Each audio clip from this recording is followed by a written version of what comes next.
bye wasubiddwa ku Lugonvuzi Show. Mu bulamu bwo akamu ku bubonero bw'enkukunala bwe weetaaga okwekyekingamu kwe kulaba ng'omwaka guluddewo okuggwako.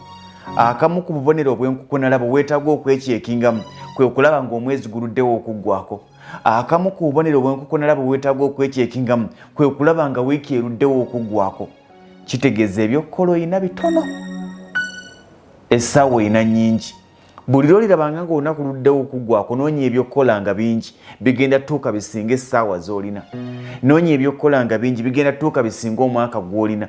Bw'obanga walina enteekateeka z'omwaka ogwa 2022 ogulaba nga gudduka n'ogati wano nga sinnatuukawo, kino nga sinnakikola, obudde nga bunzirukako, naye oli omwaka tegutambula. By'olina okukola wabimalayo olyoke osabe omwaka guggweko, oba gwe tofa ku kiki okungudde mu mwaka ogwo ofa kimu kasita gugenda. Naye jjukira nti bw'obanga ofa kimu omwaka kasita gugenda n'emyaka gyo gigenda kubeera bwe gityo. Oyina emyaka 35 time egenda kutuuka ng'oswala okwogera emyaka gyo, kubanga emyaka gyo tegyenkanankana ky'oli.